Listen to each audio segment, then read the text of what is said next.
All right, so there's really only two more things that we have to cover in general. One is the process of creating song cues. There's a couple specific things that we need to be aware of as far as our transitions and things like that. And the second is playing back cues, how to do that properly and make sure that we're doing the right thing. So with creating songs and creating cues, the biggest consideration outside of just what the cues look like is how the cues transition from one to the next. So if we have two looks that we're going in between, we don't want our lights to be flashing or spinning around into different positions or doing distracting things within our transitions. So, one of the most important considerations when we're programming is how do the cues move from one to the next? We want to make sure that those things transition smoothly and seamlessly so that we're not distracting every time we go to change a scene. This is one of the most overlooked things in programming that I've seen, especially from smaller rigs or people who don't know their software well. You can see a lot of flashing and a lot of distraction happening between scene changes. So I'm going to try and give you some tips on how to minimize those distracting transitions and make sure that they move from thing to thing very smoothly and very fluidly. So the first step to do that, when I go to create a new song, we're going to do echo, and we'll listen through it and do some things. I'm going to create what's called a set cue at first. And what the set cue does is basically get all of my moving lights into position and ready to go before they turn on. So I always black those lights, at least those lights out between transitions. So I want to make sure that they have a chance to get to change into the gobo that they need and into the color that they need to be in, so that they're not flashing different gobos and they're not moving positions while they're on. So for my set cue, I need to do one of two things. It's a blackout cue, but I still want to have the base color of the song kind of as a silhouette. So I'm going to turn the top lights on to whatever the base color of the song is. So echo, I think of that as like a pink. I think pink is a good color for echo. And then I need to set my moving lights up with the color and gobo that they need. So let's do like a circle of 10 beams, and then we'll make it blue. For not my Intimidator, I'm sorry, for my Rogues, my Rogue R1. So let's see, I want it to be blue, so I'm going to hit dark blue, and I want it to be we'll say the running drop gobos. All right, and then I need to set my position as well. So when that set cue comes on, I want them to get into position ready to turn on, because I don't want them moving into position as they turn on. That's not what I want. I want them to already be in place, ready to go. So I'm going to go ahead and create the pink, create the running drops. Sometimes Lightkey will do this. When you add a preset, it'll turn off, and you got to go to another cue to turn it back on. But all right, so here's my set cue, dark blue on the drums, running drops, and we're ready to go. So this is going to be my set cue. Between songs, it'll black out. We'll go to set during the blackout, which will change the color of the lights and get everything into position and ready to go. All right, so let's listen to the song a little bit and see. Here we go.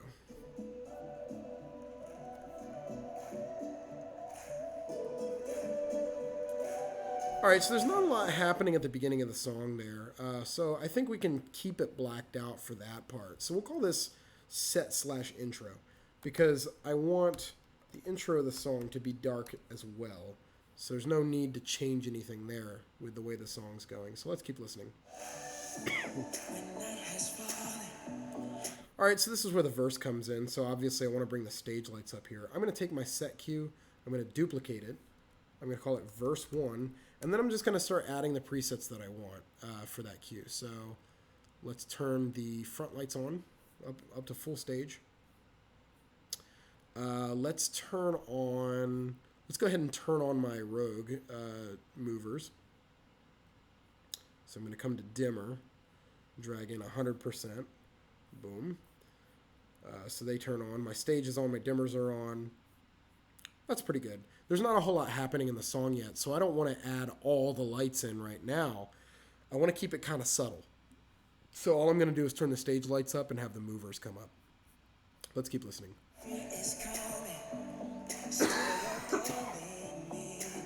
All right.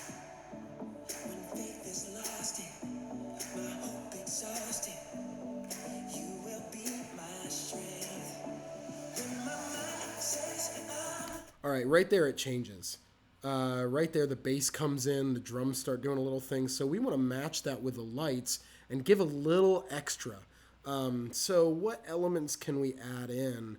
You know, again, we don't want to turn all the lights on at once. We want to add in subtle elements as it goes. So I'm thinking the side lights would be a nice accent to come on right there.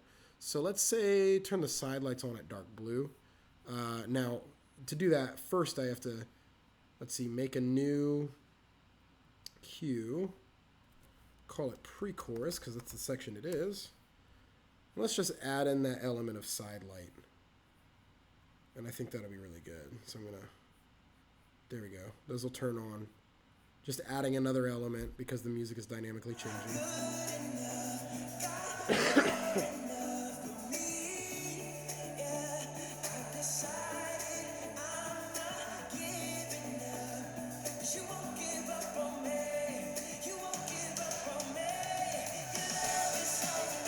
All right, chorus is in and we're all out. This is where I want to go crazy. Okay, so I'm going to go ahead. I actually forgot about my front wash. I'm going to go ahead and add it in now. In fact, let's put an effect on the front wash. Let's make the front wash start going crazy for the chorus. Hold on. Let me create my chorus cue. So I'm going to duplicate pre-chorus because I want to build onto it. Make chorus. Let's add in a blue teal effect on the front wash. Make it start doing that. Let's make our rogues on stage start moving. So let's do some position effects.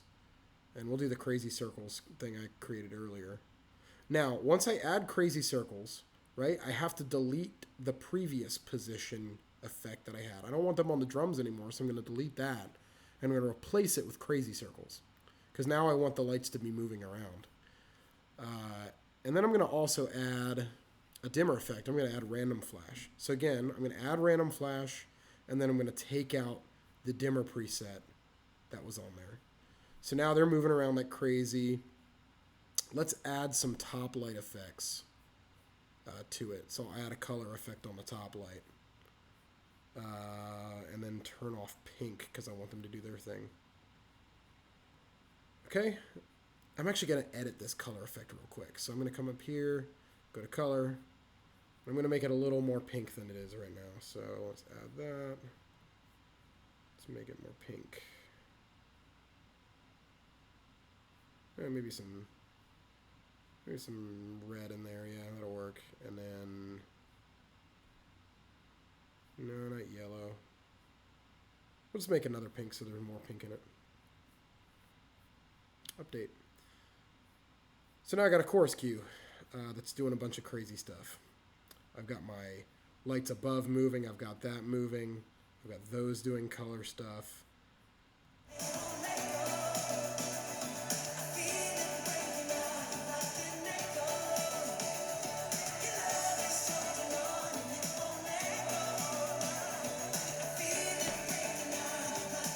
Still going on the chorus.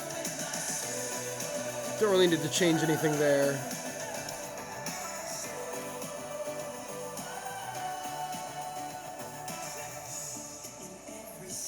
All right, so now it drops back. So we need to go back to the verse cue. See that? So we're going to go back and I'm going to copy the verse cue and paste it into the chorus. But for this, I got to think about it. I don't want it to come from crazy, crazy all the way back down to super dark.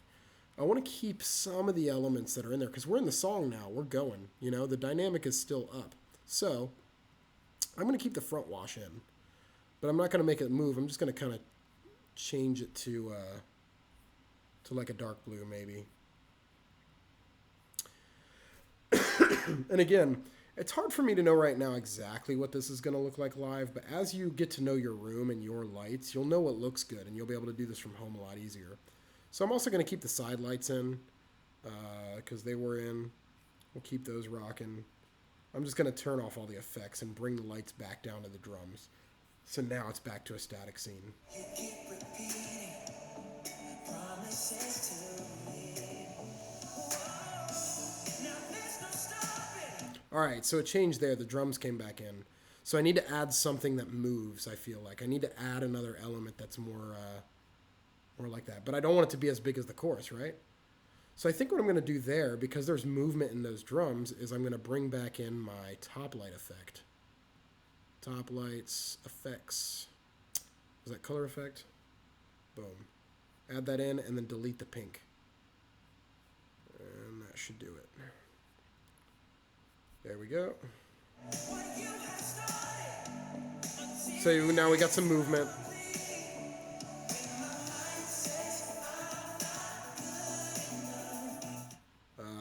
We got that pre-chorus coming in again. What does our old pre-chorus look like? Yeah, I don't think I'm going to make a change there, so I'm going to make this cue actually verse 1 / pre-chorus.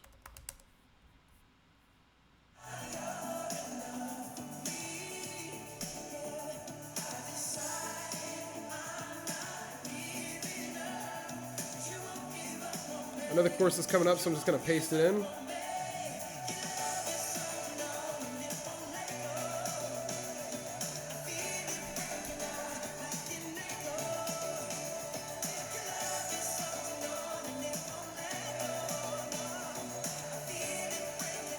But you get the idea.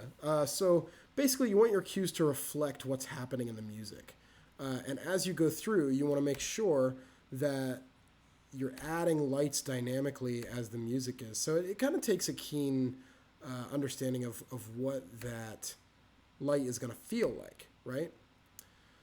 So once we get to the last cue, let's just say that chorus was the last thing, all right? I'm actually going to copy the set cue, and I'm going to paste it at the end, and I'm going to call it out. And the reason that I'm putting that at the end is because I want that song to black out at the end, and I want it to go down gently so that it can transition into the set cue of the next song. Because again, we want to turn these lights off so that they have a chance to change into what they need to change into next without being a distracting thing. So the set cue and the out cue are incredibly important. So we've got all of our cues laid out. Now let's start thinking about transitions of these cues. And the timing of them, it's going to be very important that we get the timing right, because they're all a little abrupt right now. Especially that one. Did you see that? Yeah, that looks crazy. So let's work on the transitions. This fade time right here is the fade out. So if I were to change this set intro to 3 seconds, for instance, I wouldn't do this, but 3 seconds. When I hit play and then I go to the next cue, that means it takes 3 seconds to go to the next cue. That's how that works. Usually software, it's a fade in time, so it means it takes 3 seconds to get in, but this is actually a fade out time. So I'm going to set it to a good second. So let's play that. And it should take 1 second to get from there to there, and you can see it counting down. Okay, cool. Verse to verse, I think this is going to need to be another 1 second because I want those side lights to come in a little slower. So let's... All right. Chorus. Chorus, that happens a little fast, and it's going to depend on the lights, but I think half a second is going to be pretty good for those. But coming out of the chorus with the lights moving to going back to the drums, we're going to want that to take a little more than a half a second. So I'll probably make that like a 1.5 second cue. Because I want those lights to move smoothly back into position. I don't want them to just snap back really suddenly. So good. Yeah, they're going to fade. They're going to fade back in. That's better. So we got to go through our cues and make sure that all our fade times make sense and they're not, really ugly or anything like that. So my out cue, that needs to be a fairly long fade out. So I'm going to say maybe a 2 second fade out there. So let's play that again. So we're going to hit play and hit go. There we go. And that's a nice 2-second fade out. So those fade times make a lot of difference, and the set and the intro cues, or the out and the set cues, are really, really important for programming.